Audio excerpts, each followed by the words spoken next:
We're recording remotely today, so we're not using the cameras, which is a real shame because my hair looks really cute. It does look really cute. Thank you for confirming it. I've discovered the blow dryer, girl. Yeah. What does it take you? 2 minutes? Easy, right? 38 seconds. 38 seconds. Worth it.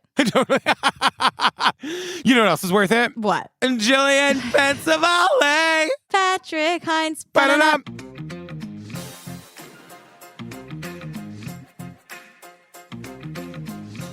Hi, girl. Hey, girl. Oh my God, this is like the COVID times. It's so weird to see you on my FaceTime and not in the studs. Yeah, or I didn't have a sinus surgery, which is the last time we had to do this. But something, right. I don't know, forgive me for saying, something happened and it was your fault, and that's why we're remote. I just don't remember what it was.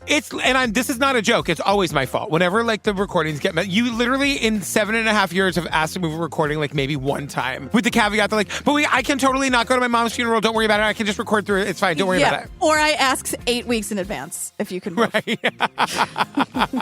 And usually it's me like an hour before. I'm like, I can't do it today. Look, I'm not in the business of lying, so I have to agree. Yes, that's absolutely true. Hi, girl. What are we talking about today? Hey, girl. We are talking about, so it's called Faking It. That's like sort of the precursor thing, but it's called Murder Far From Home. It's about the murder of Grace Millane. This beautiful girl, big smile on her face, just graduated from university with all of her life and future ahead of her. Grace Millane. Grace had an adventurous spirit, just started a gap year, a year-long exploration of the world. A much-loved daughter. Grace has been missing for several days. Who vanished on the other side of the world. We get them going up into the lift. That is the last time you see Grace alive. The Faking It team analyzes the words and actions of the prime suspect. Caught on CCTV, the last hours of a Tinder date, the innocent young woman who knew nothing about his violent past.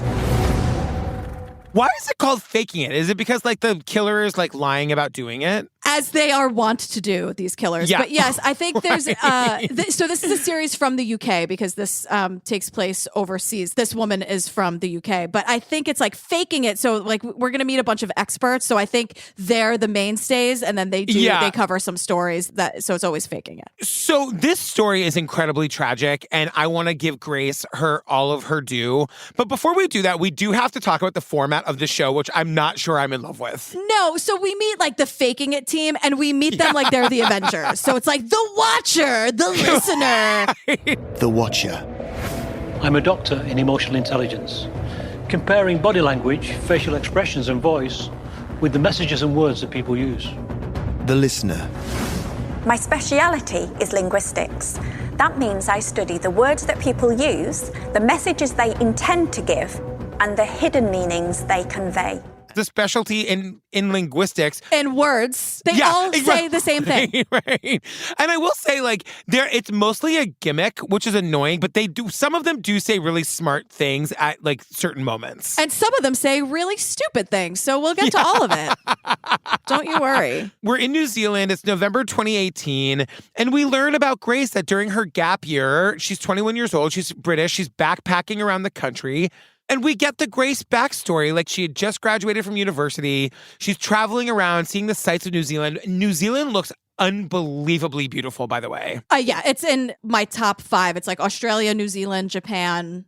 You know it's a real long plane ride. I know. That's why do you think I haven't been? I know. I've spoken to people on the Hamilcast who are Australian, from Australia, and also Americans who went to the Australian cast. And we always talk about how like it's a dream, and I'm like, but it's a mountain of a flight, right? They're like, it's real bad. Like it's real hard. It's real long.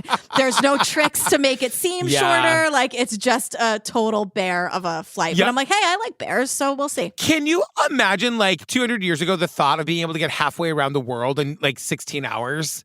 Like that's a trip that would have taken a year. You know what I mean? You know, it is a first world problem now that I'm complaining about that it would only take 16 on this like scientific feat of like flying a metal can through the air. Like what? Right, totally. If I said that to someone in medieval times, they'd die. They would spontaneously combust. It wouldn't make sense. They hadn't even heard of New Zealand. You know what I mean?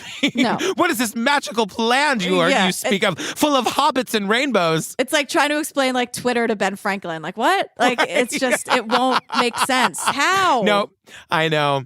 But Grace is having the time of her life. And, you know, we see videos of her and pictures. And she just, like, everyone is saying she's outgoing and friendly and happy. And just, like, she seems like the loveliest girl. Yeah, you know, she's taking this time off to explore New Zealand, explore the world. And she like, kind of wants to have her Grace time before she starts this next chapter. Like, it's all about her because she's traveling by herself. Yeah, and like this is a thing, this gap year thing, we need to implement this in America. Like the whole, like, you graduate from high school, you go right into college, you graduate from college, you start your job the next day. We gotta do better. We need more time. Yeah, I want everyone to really sit for a second and think about the fact that some people put a lot of pressure on a 19-year-old or an 18-year-old declaring a major, which is basically what they're going to do for the rest of their lives. Are you kidding me?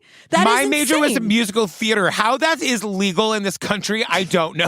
It's a goddamn shame, is what it is. It's just like, look, I'm sure there are some of you out there that are like, that did this and it worked for you, and I'm sure that that's wonderful. But oh my God, my point is that nobody should have allowed me to get a degree in musical theater.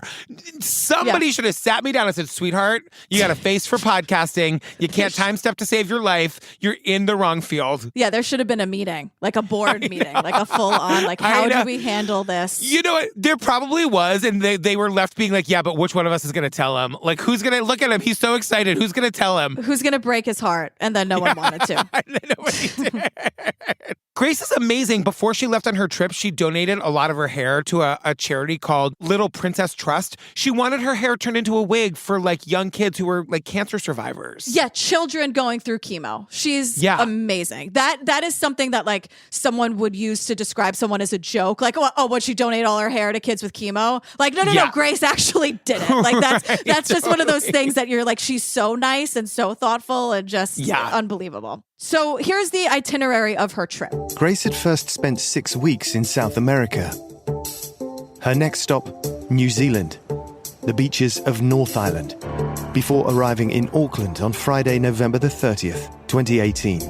Hell of a trip, right? Like, my God. That's like a real finding yourself trip, because I don't know who she was with in South America, but we know that she came to New Zealand on her own. Yeah, and so then she leaves the beaches and arrives in Auckland on Friday, November 30th, 2018. And I want to say, we get so much footage in this documentary. I know. We it's see amazing. her on Friday, November 30th before anything bad happens, because the amount of CCTV footage that is in this area, we can actually track her whole movements, and we do. Well, and that's what's so shocking to me about this, is that the killer thinks he can get away with it, because there are some cities that actually pride themselves on the amount of CCTV. I think London is like that. That like every inch of the city is covered in CCTV cameras, and like at points the killer is looking to, he knows they're there. He's looking directly into the I'm like, how did you think you were going to get away with this? I know, such a fucking creep.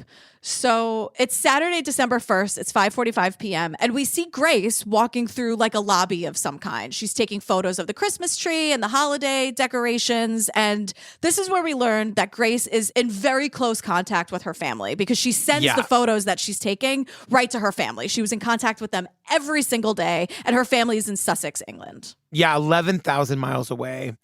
So then we're told her timeline was full of happy birthday wishes from friends and family back home. But Grace wasn't replying. Because it was her birthday, her parents were expecting a phone call or at least a message or something like that, and they never received it. So it was a couple of days after that they alerted police that their daughter was missing in New Zealand. It takes them a few days, but finally, like, her parents call the New Zealand police. Yeah. I just have this note that, like, I cannot imagine a worse nightmare than my kid going missing in a foreign country. I mean, at least thank God they speak the same language, but, like, the Madeleine McCann of it all, where, like, they're in Portugal and there's a language barrier, and I can't imagine, like, my kid is missing 11,000 miles away. I have to get there, and then I have to learn the laws of this country. Like, what a nightmare. Yeah, because it magnifies everything that you're feeling if they go missing down the street. It's the helplessness feeling, it's the panic, it's the anxiety, and now like you have to go through customs, or you have to go through TSA, or you have to go through all of this other stuff that is already pretty stressful, or sitting on an X amount hour flight. Yeah. As opposed to, it's awful. It's really awful. So Grace has been missing for 5 days, and the cops bring bring Jesse Kempson in for questioning because he was the last person with her on the CCTV footage. Yeah. So we watch basically his entire conversation with the cops. The profiler, remember there's like the profiler, the listener, and the other one, whatever. The Avengers. The profiler, I will say, like in the end, she's pretty awesome. She makes some like great points, like towards the end of this thing. But the profiler is saying, like, the first thing that I notice is that he's really quite smartly dressed. And he tells police that he's come straight from work. He has been very much concerned with portraying himself as the businesslike, competent, and self-assured Kempson.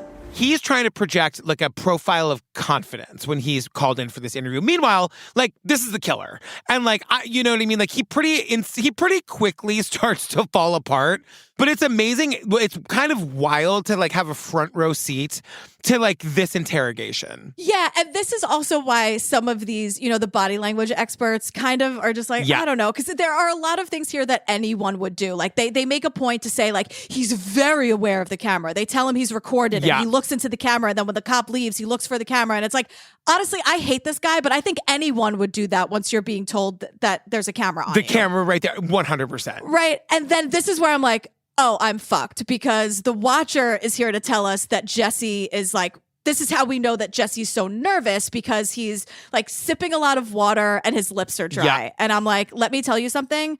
Look at my 44-ounce cup of water and my chapstick next to me. I'm constantly drinking water. I'm constantly putting chapstick on. Like, I am a goner. I would be a goner, according to the Watcher. Like, I'm guilty. Lock me away and throw away the key, according to this guy. But they're also, he's like, oh, he's squeezing his hands and he's like fidgeting with his feet under the table. I'm like, anybody who's being interviewed by the cops is going to be nervous. Like, how can you differentiate between being nervous because like a cop is talking to you and being nervous because you're the actual killer? This is how I act at a routine doctor's appointment. Honestly. I'm like knocking things over. Where do I put my jacket? Oh, God. Oh, then they leave you in that room for a half an hour just to like build up the anxiety. And then there's like that nice gentle knock at the door. And I'm like, fuck, she's here. Oh, God, I didn't do anything. And then you look at your pockets and you realize you've stolen everything out of the drawers. How did those tongue depressors get into my, like, oh my God, I'm a criminal. But this is where Jesse tells the cops that, like, how they even came to meet in the first place was they matched on Tinder. And like they matched on Tinder on Friday, and then he sees that they matched on Saturday, and they like make a date for Saturday night. Yeah. So they ask him how the date went. How did the evening pan out? Yeah, pretty good. Pretty good? Question now, mark? This is where the Watcher jumps in and he's like, that hesitation is called disfluency. It's when he has to think hard about a question that would be simple for a truth teller to answer. Like, if you went on a date with somebody and the cop was like, how'd it go? You'd be like, it was good. It was bad. It was whatever it was. The fact that he's like, has to think about it and then his answer is not in any way convincing. I mean, it is a pretty good, but like to me, I'm like, Mr. Watcher, tell me that you didn't spend $200,000 on a college degree for this. Because I think anybody with eyes can tell that this guy is fucking nervous, and that it's weird that he it took him a couple seconds to answer that question. Yeah, and again, I'm like, I don't know if it's a neurodivergent thing or what, but I don't stand a chance, because if you ask me something and I look away, I'm not like, I do that too. I just did it now.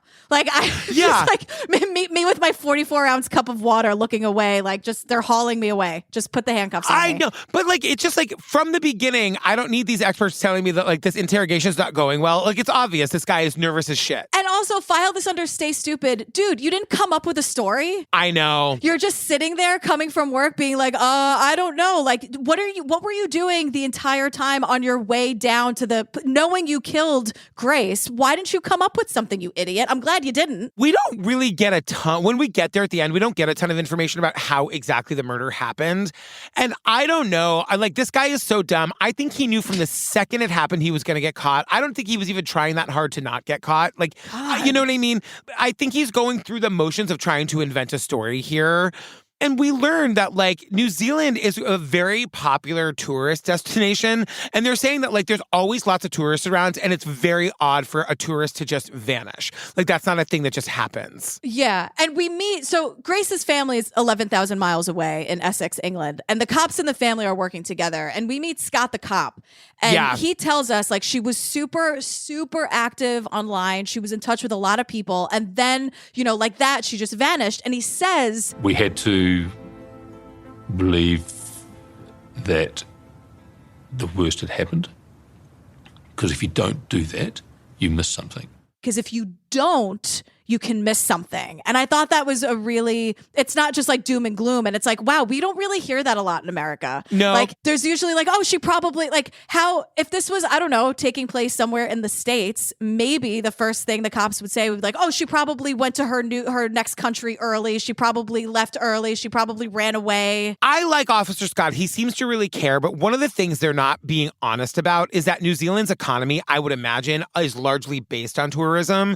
And that, like, it's really, really bad for a tourist to go missing and wind up dead. Like, they have to take this really fucking seriously to, like, really show how safe the country is. You know what I mean? Like, I think that's one of the reasons why it gets as much attention as it ends up getting. But the dad tells the cops that Grace had been staying at, like, a hotel or a hostel called the Base Backpackers Hotel. And so because we learned that, like, New Zealand, or at least Auckland, is just covered in these CCTV cameras, they start to just go to the hotel, they get the CCTV footage from there, and they can see her leaving the hotel on the night of that she vanished, and they basically just follow her around via CCTV cameras for, like, the rest of what happens that night. Yeah, they follow her. Everyone and everything has a camera. So she leaves the hostel and she goes to Sky City. And Sky City is like a really popular meeting place. Like, there are a lot of bars and restaurants and hotels in one area, right? Yeah. So this is where she takes the photo of the Christmas tree that she sent to her family.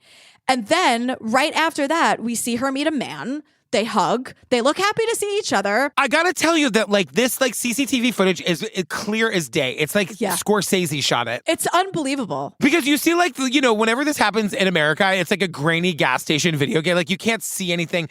Auckland, New Zealand apparently takes their CCTV cameras very, very seriously. You could basically see the expressions on their faces. Yeah, and ours is like super grainy, black and white, and 10 seconds of it. Yeah, and we see that with the same 10 seconds over and over again. And then they put it in slow-mo, and then they zoom in on it to make it seem like we're seeing something else. No, it's the same 10 seconds. But so who is this guy? And this is when we learn that this is the last guy to see her alive. And this is that Jesse Kempson guy. Aged 26 and a native New Zealander.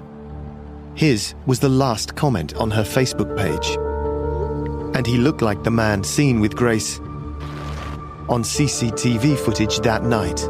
And he looks like the guy on the CCTV footage. So, like, that's how they put it together, that this is the guy. Yeah. So Jesse's backstory is his parents split up when he was young. His brother went to live with his mother, and Jesse stayed with his father and grandfather.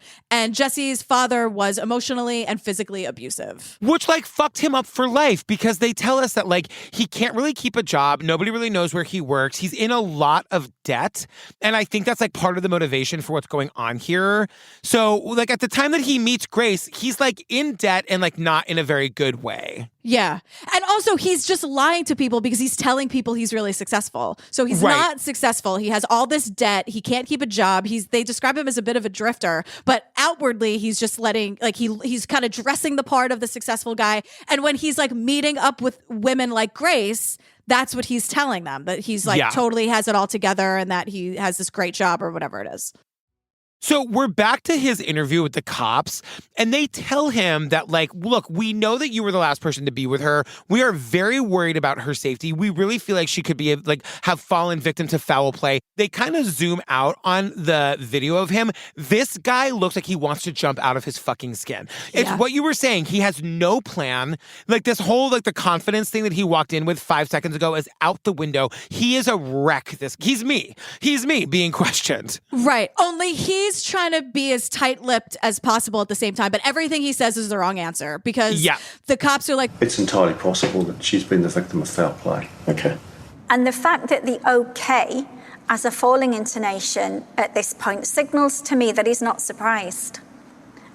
And I don't hear concern. He's not surprised and he's not concerned. And like, because I think that you would know if you were the last person to be with somebody that the cops are now telling you they think was a victim of foul play.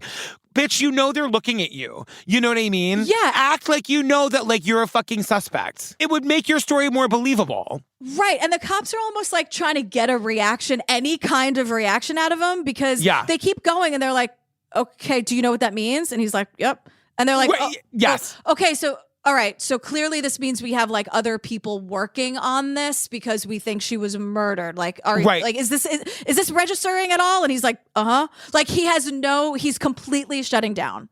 It's funny because the more that we describe his demeanor, I now I'm torn between thinking he's not even trying because he never expected to get away with it, and being absolutely shocked that somebody had the audacity of this bitch to drag him, like a white man, down to the station and question him at all. You know what I mean? He's either shocked to be questioned, he's either shocked that he's not just getting away with it, or he never expected to get away with it. And I can't decide which one it is. Yeah, I wonder what like science or a doctor would say if he's sort of been in a detached, disassociative state since he murdered her. It's not an excuse or a justification. I'm just saying, like, I wonder if doing something like that sort of puts you in the state where you're just kind of like floating around the world and not really like nothing's registering. Like he just did. I don't know.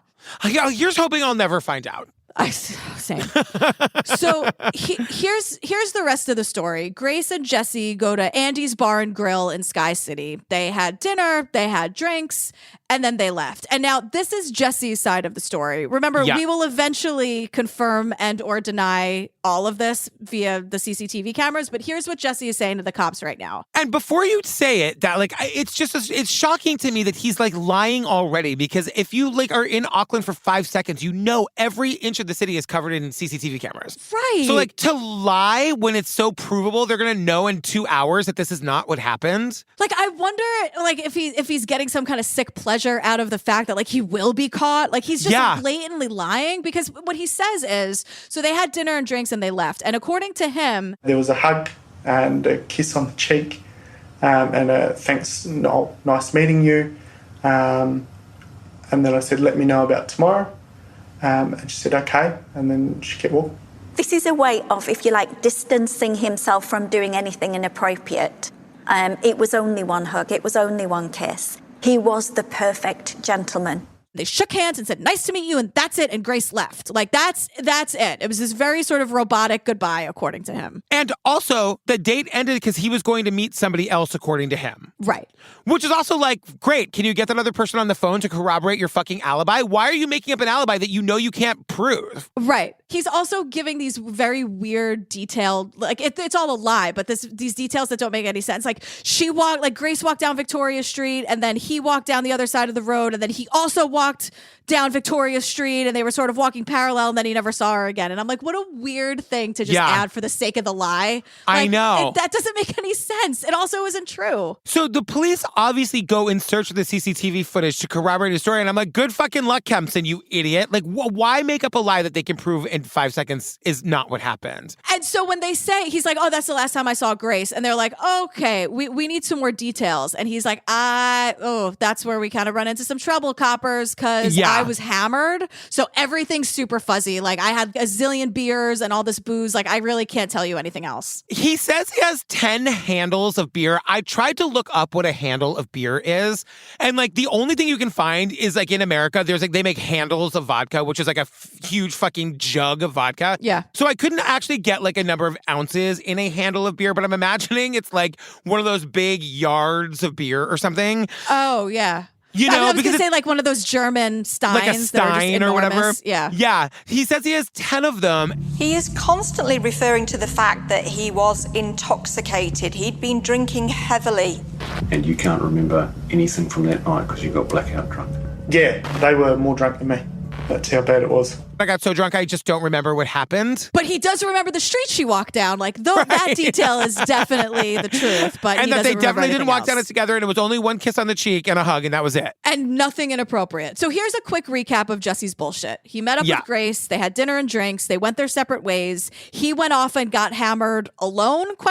He was going to meet somebody else, but according to him, never mind, that person doesn't exist. It was alone. Then he woke up in bed by himself at either 9 or 10 a.m., But then he's like, insistent that it's 10. He's like, it was either 9 or 10. No. Now I'm sure that I woke up alone in my apartment at 10 a.m. Okay, like, we know you didn't, but that's fine. Like, I just wonder how long he thinks this is going to go until the cops are just like, we got you. Like, I don't know. What are they waiting for? I guess to build the case that he's lying. Yeah, because they've got this we'll get to it in a second because now the TV show is showing us. He's saying his story, 10 a.m. It's when I woke up. I know that because the phone was on the side of my bed. I remember that that's the time that it was. But then we literally see him in the elevator of his building at 8:01 in the morning. And this is when he turns around and stares right into the camera. Like he knows he's being recorded. Yeah. Can I just ask you though, just because it's just us here? Yeah. No one's hearing this. When you're in an elevator, you look at the camera. I'm kind of like, there's a camera in here, right? Like there's a camera in the elevator in my apartment building, and I look into it every day. I'm like, I know. But so we see him at like 8:01 in the morning in the elevator. Then we see him going into a department store and buying a large suitcase. We see it clear as day. It's 8:14 in the morning, and I screamed. I was like, oh my God, oh my God, oh my God. There's only one reason he would need a fucking huge suitcase like that. At 8:15 in the morning. So now we're back with the cops, and the cops are like, so you are saying straight up that you woke up at 10 a.m., and he's like, yep, I know it. They're like, you can't make me believe that that's not true. The cop pulls out a picture of him from the hotel elevator, timestamped at 8:14 in the morning, and he's with the big fucking suitcase, and the guy, Jesse's like, okay. Yep. Yeah. I'm still sure it was 10 o'clock. I'm still sure of it. no, I'm still sure that it was 10 he's like, a.m. No, it was 10 o'clock. It was 10. And I'm like, this happens more often than you think, where people are just like presented with facts and they're like, oh, no. I disagree. That's really not what happened. But you're like, the cops are like, I'm sorry. It's exactly what happened. We have like your building, your elevator, the street, walking to the department store, 10 cameras in the department store. Like, guy. I know. No. We got you. 10 cameras in the department store that you knew were there. It's like that episode where we did where the Craigslist killer was using that lady's credit card in a Walmart. I'm like, you're on camera. Camera. But this is where there's this big disconnect between Jesse the killer and the cop who's interrogating him, because the cop is really focused on the time difference. The cop is saying, you are saying that you woke up at 10 a.m., but we have you on CCTV at 8:01. And Jesse gets focused on the suitcase because he's thinking, oh my God, he's trying to nail me for the suit. So Jesse starts to say to him like, oh, by the way, I still have that suitcase. Like, if you're thinking I did anything with that suitcase, I still have the suitcase. And the cop is like, no, I want to know why you're saying it was 10 a.m. when I can tell you it was 8:01. And so like Jesse is introducing the suitcase as something nefarious, and probably the cop would have gotten there eventually. But Jesse is like now inserting the suitcase into the story because he's trying to say, I can prove to you that I didn't do anything bad with that suitcase because I still have it in my apartment. Right. But he's not only introducing it, he's repeating it over and over and over. He would like the cops like, yeah, but tell me why you so strongly believe it was 10 a.m. Jesse will interrupt the cop to be like, do you mean the suitcase that I still have in my room? Because I have it. I'm being super honest about it. Do you want to know anything about it? Like, he's repeating it to I'm like, dude, what are you like? We got to turn him off and turn him back on again. Like, he's on like a repeat. Like, he's like blow skipping. Into him like Nintendo from the 90s. Yeah, what are you doing? But then it cuts to the profiler who's like, we pay attention to when someone introduces information they don't necessarily have to. We definitely pay attention if they start to repeat it. This is important to Jesse Kempson. We all know there's going to be two suitcases, right? We all know that there's a fucking decoy suitcase. We all know that that's going to be what's going to happen here. And then, like, the cop's like, you gotta stop making the suitcase happen, guy. And then he's like, oh, okay, I should probably talk to a lawyer. But the thing about the suitcase is, wait, did he plan this? Like, I just can't decide if I think that he went out to meet a woman to kill her or if it all happened in the heat of the moment. Because if he knew enough that he's like the morning he wakes up and goes to the elevator at 8:01, he's like, I've got this dead woman that I killed. I've got to get rid of her body. I've got a suitcase here. If I go out and get another suitcase, I can use one as a decoy suit. But then he gets caught with why would he have gone out to buy this suitcase if he already had one? He's creating a problem for himself that he doesn't need to if he already has the large suitcase. So I just can't figure out why he went out to get the suitcase. Yeah, I don't think anything he's doing is making a whole lot of sense to begin with. I wouldn't beat yourself up about it too much. Okay, I'll let it go. You know? Because the only reason I'm thinking about it is because I'm trying to decide if this was premeditated or if it just happened in the heat of the moment and he panicked, you know? Right. Yeah. Anyway, this guy asks for a lawyer. The smartest thing he's done. Not like I'm giving him any credit. I'm just saying. Now we cut to 6 days after Grace's disappearance. Her dad arrives in New Zealand. His name is David. And it's just so sad. He's pleading for information, like, to the news about his daughter. And, like, we are learning that the story just keeps getting bigger and bigger and bigger because apparently there's, like, new information in the case, like, every single day. Yeah. And so back to Jesse's lies.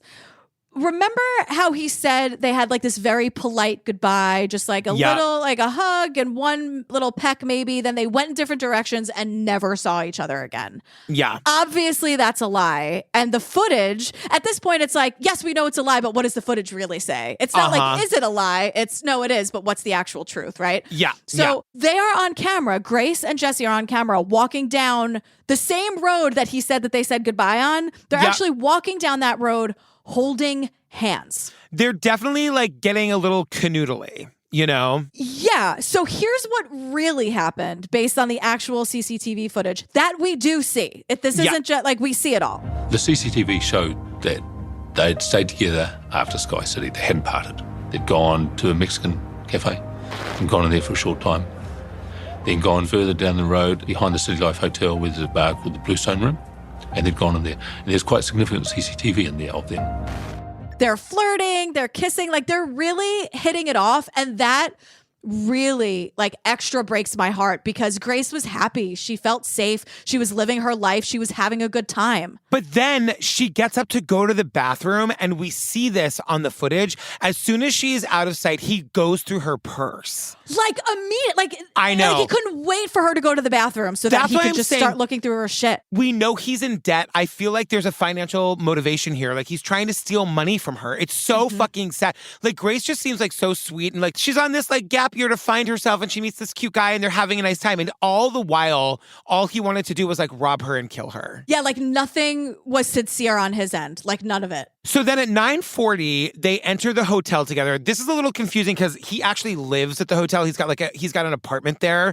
They get into the elevator at 9:41. We see them in the elevator, and this is the last time anyone sees Grace alive. Yeah, and so this is like they call it the City Life Complex, where it's one of those, it's like a hotel, but you can also have like long-term living there. So it has like apartments. And so that was confusing to me at first until I put it all together. So if you're hearing like apartments, hotels, it's all the same thing. It's all the same thing. So they give us a timeline recap really quickly. So 9:41 p.m. Saturday night, they're in the elevator together.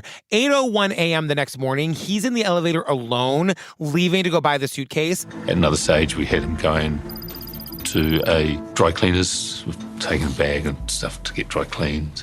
So he was obviously cleaning up. Then at 8:35, we hadn't seen this before. This is new. We see CCTV footage of him out buying cleaning products. We see it clear as day.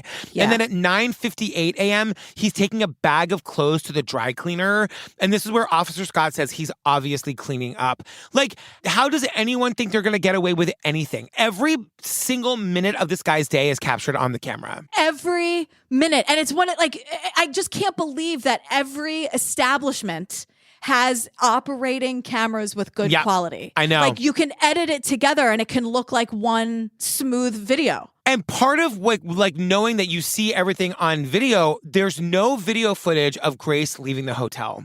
So she goes into the hotel and she never comes out.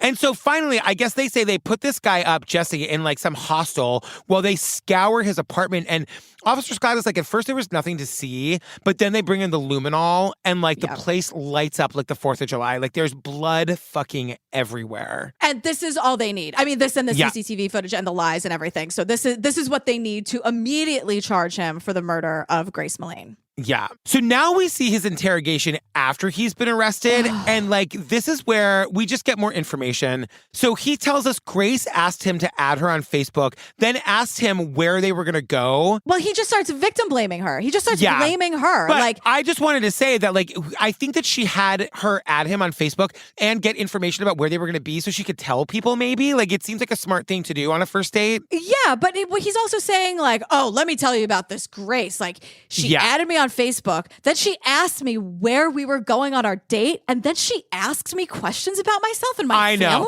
Like, what a monster. Like, Jesse, this is not working the way you want it to. Like, this is not happening. And it's like not what happened. He says they'd gone to his room where they had sexual intercourse. She started talking to me about 50 Shades of Grey. And this is, of course, his account. There's no corroboration of this. And then she asked me if we could get into bondage. And then she asked him if they could get into bondage. And then he says she asked me to hold her arms tighter and she asked me to hold her throat. And then, like, his story is insane. He says they have sex. He strangles her because she asked him to. First of all, like, what he's doing, this is all bullshit. And people have said many times, we've covered this a little bit in the Army Hammer thing, like the 50 Shades, the book and the movie, like the BDSM community does not abide by it. Like they think that it like completely is a mischaracterization of what this is. But what this guy is doing, he's describing the assault. It's disgusting. And the murder. And trying to say like that it's her fault and that she was just into this rough sex. Like, it's such bullshit. But and it's so like, as you're listening to it, you're like, oh my God, I hate you so much. And then it gets worse and just maybe the most blatant lie we've heard to date. He says he goes to take a shower and falls asleep in the shower and then comes back to the bedroom in the morning and that's when he finds her dead. And there's blood pouring out of her nose. But wait, he falls asleep in the shower, so like you were just like asleep under running water for 6, 7, 8 hours? I was like, look, we've heard a lot of bullshit in our time doing this podcast. We've done 10,000 episodes. We've met a lot of shitty people. Yeah. But this is definitely among one of the most egregious lies I think we have ever heard. I just fell asleep in the shower and woke up and there was blood pouring out of her face. Like, I know. Fuck you. And like, I do take solace in the fact that nobody fucking believes a word this guy is saying. Yeah, and they're all like, because they know they have the footage. And I think it's another situation of they just keep asking him questions to just like dig himself deeper. It's great for their case. It was interesting to me because the Watcher guy says the thing about it is when he's recounting them having sex, he's showing signs of anger. He says the way his lips are curling and the way he's balling his fists, it says it's almost like he's reliving the moment. And it's like, that really was one of the things I was like, all right, guy, I'm listening to you on this because you have to be so rageful to kill this like beautiful, sweet, kind young woman in the way that he obviously did. Yeah, to get to that point, to be so violent and hateful towards, I mean, anyone, but also someone you just met. Yeah. Feels like, oh, you just, this is another mediocre person who just like hates women. Okay, got it. And the listener says like he strangled her. You can't, like, he's trying to describe, and this is a lie. Obviously, this is not what happened, but he's like, oh, she wanted me to like do bondage with her and she wanted me to like squeeze her neck a little bit. The listener is saying what he's wanting the police officer to believe is that this was rough sex gone wrong. You can't strangle someone without holding on to their neck for a very long time. We're talking minutes. That's not the same as rough sex. Something very, very different happened. You cannot strangle somebody to death without choking them for several minutes at a time. Yeah. Like, that is not what rough sex is. Like, at one point, one of the other experts says, like, women don't die from rough sex. They die from dangerous men who want to kill them. Now, that comes at the end of a rant that's a great thing that she said. But What preceded that, I had a major issue with, because she starts saying about how the sexual aspect of this is irrelevant to her. I don't care if they had sex or not. Absolutely, we're not doing that. He raped her, and that's important. And yes, he's a liar, but stop talking about him. She was assaulted and she was murdered, and every single thing that happened to her matters. So I don't want to flippantly hear, I don't care if they had sex or not. I do. It's part of her story, and it's part of Grace's experience, and we can't discount any of it. Yeah, 100%. So I'm glad she ended with a great point. But as I'm listening to her, I couldn't type fast enough. I was like, what the fuck? What are you saying? Yeah. How dare you? Yeah. And the cops ask him, like, okay, so let's say, for the sake of argument, we believe that you fell asleep in the shower for 5 hours. Like, all right, well, we're just going to ignore that. We're just going to skate right by it. Yeah. But they're like, okay, so you wake up to this horrible scene and you see Grace and she has blood coming out of her nose. So was your first instinct to call for help in any way? Like, what was that next step? Like, who did you call to help you in this situation? Did you consider seeking help from St. John's? I dialed 111, but I didn't hit the button because I was scared how bad it looked. I just looked around and I thought, oh my God, this looks so bad for me because there's a dead woman in my house and I was the last one to be, yes, because you fucking killed her. Right. So what is happening here is that the killer admits that Grace Millane died in his apartment, but nothing is his fault and this is all just happening to him. Yes, exactly. And this is when the cops are just like, all right, cut the shit. Like they just full stop are asking him if he murdered her. Because we were getting to this point where it's like now this is getting tedious for the viewer because we just want justice for Grace, and now it's getting ridiculous that they're just letting him lie. So they ask him, like, did you murder? Like, come on, dude, like level with us. And he just keeps saying no, but he's saying it in like this whisper, like he's not flipping a table, and the violence or the clenched fists that he had when he was describing what happened with Grace, none of that is here when he's denying that he murdered her. He's just like meekly whispering it. It's proof that it's not what happened just because of the way that he's behaving. Like if you are being falsely accused of a murder, you are fighting for your life. You are fighting for your fucking life. And this guy is not fighting for his life. And also what happened. So context before is important, but let's talk about what happened after, because it gets worse like it always does, right? We have all of this guy's phone information. So right after this piece of shit murdered Grace Millane, he immediately, the first thing he did, he then went on the internet and started looking for pornography websites. He then searched basically, how do you dispose of a body?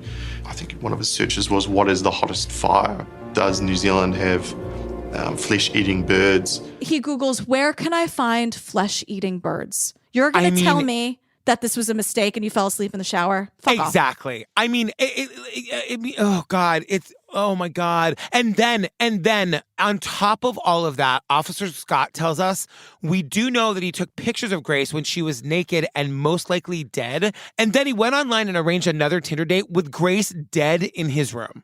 Like Grace's body is in his room and he's online trying to arrange another date for that same day. So my first thought, of course, is like, can we speak to her? Is she okay? Like, were there other, like, now that we're on his Tinder app, can we look at his previous dates and maybe connect them to other crimes that happened in this area? Like, come on. And we're going to learn that there's a whole thing in the end with the trial where he has to be anonymous because there are other cases they're investigating about him at the same time.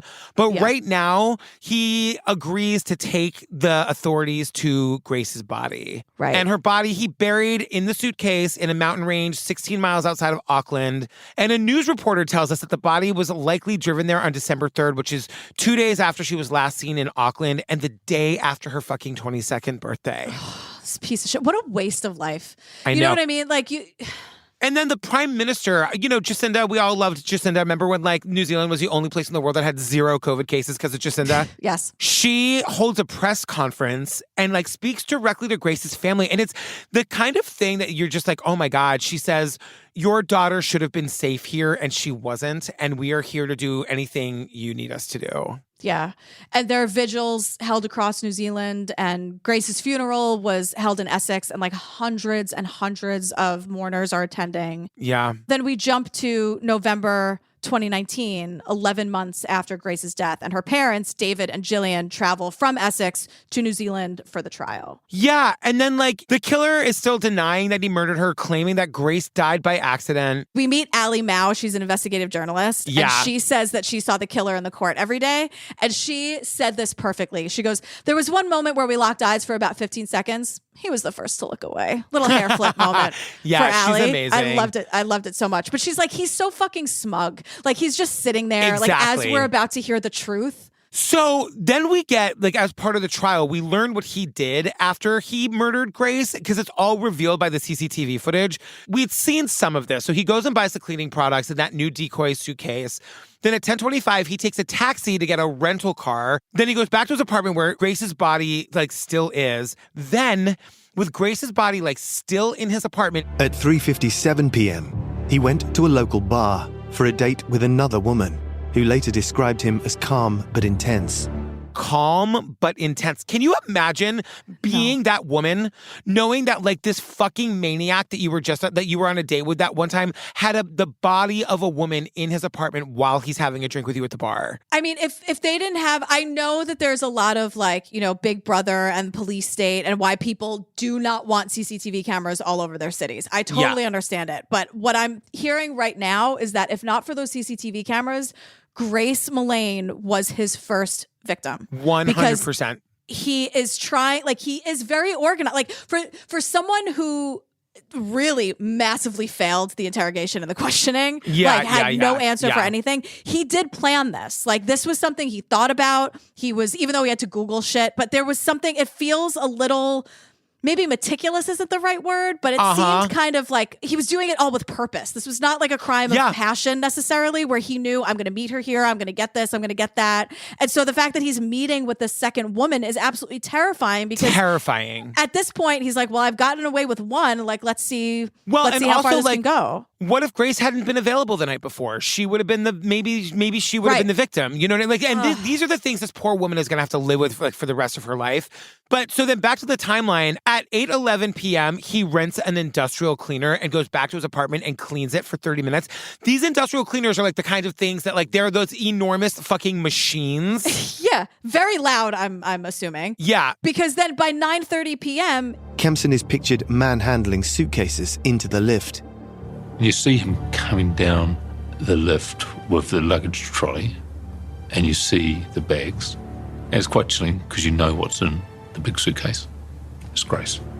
It's so sad because you know Grace's body. It's like two suitcases, and you know her body is in there, and it's like he's fumbling trying to get it into the elevator. It's just, I mean, it's like it's unhuman. It is. So then the next morning, December 3rd at 6:50 a.m., we see him 16 miles north of Auckland. He pulls into a hardware store and buys the shovel. He buys the shovel that he's going to use to bury her. And then he goes into the woods, he buries Grace's body, and he throws some of her belongings into a trash can, like her clothes, her phone, her wallet. And to this day, the cops weren't able to recover those. I guess like the trash picked it up and then it goes to wherever it goes.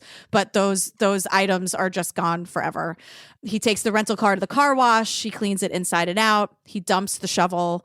And then they sort of throw this footage at us where we see him. Wildest footage of the whole thing. We see him trying to run from the police when he spots them at his apartment. So December 5th is the day it's 4 days after he murdered Grace, and the cops come to his apartment looking for him.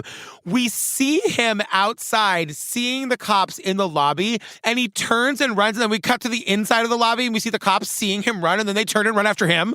Like, he's such a fucking idiot. And some staff member, like, or someone who works in the building just jumps on this and is just like, go. Like this, there's some staff members like, not on my watch, and just sort of like stops him from running away. And the cops grab him and they haul him in. It's just so wild. And so, like, after a 3-week trial, he's found guilty. But this is where we learn that during the investigation and the trial, his name and identity have been kept anonymous because he was also facing charges of sexual attacks on 2 other women.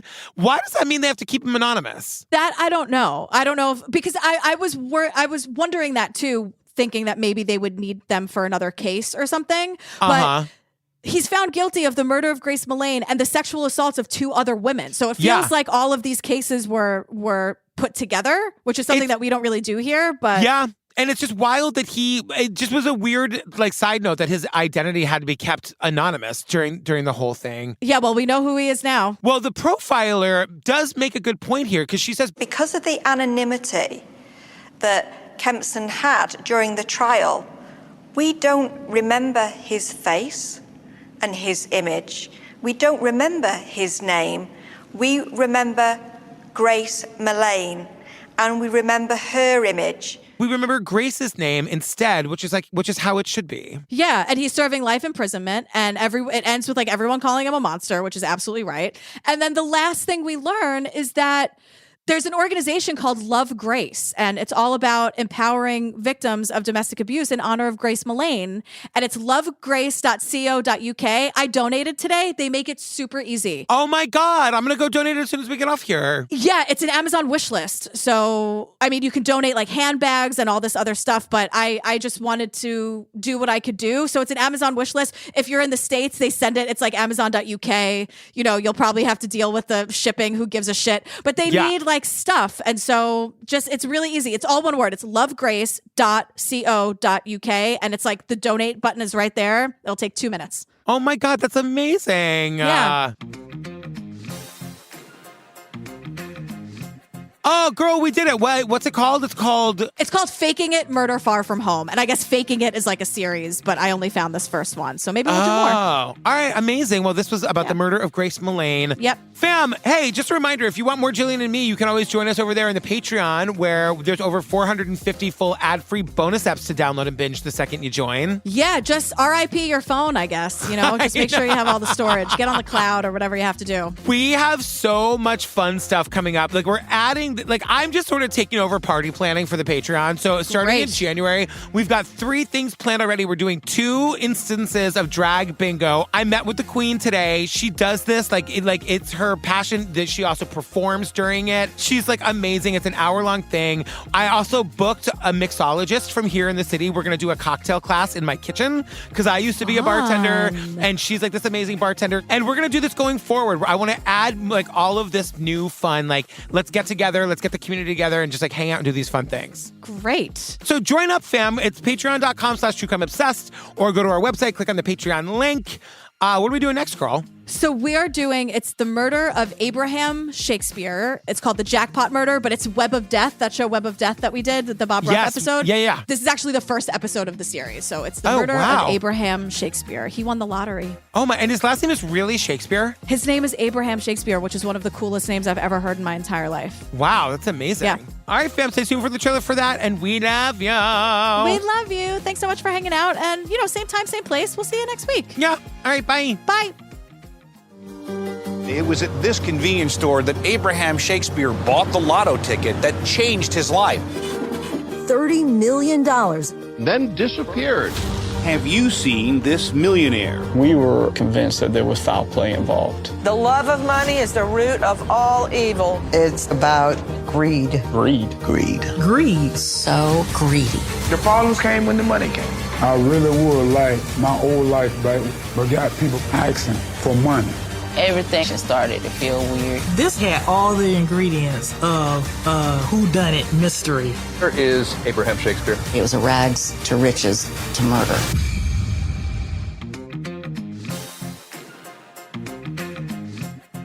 Remember when you used to break your chair every recording and fall off your chair? The good old days. What happened? Did you get a new chair? No, it still happens sometimes. It's just when it happens, I don't tell you. Tom, I discovered a song from 2010 that I can't stop listening to. It's called Rock Bottom, and it is so fucking good that yesterday on the flight home from Toronto, I put it on Spotify on a loop, and I listened to it for an hour straight. Tommy, watch the video. I've done nothing but listen to this song for 2 straight days. I'm sorry. I'm holding up this entire show. I'll keep telling you, Tommy. So the thing is, it's this girl. I just see Tom nodding like, yeah. It's this girl who, I can't remember her name, but the guy who sings the song with her is the Cakes by the Ocean guy. And, "Down in the ocean." Tommy, do you know this rock bottom song? God damn it. Put this on pause and go listen to it right now. In fact, I say watch the video. God damn it. Okay. It's so good. I'm very passionate about this. I love it. Okay, that's an after party. I didn't understand the thing you just said. And that's never my role here. I know. Okay, everyone, I found it. All I'm right. on the right thing now.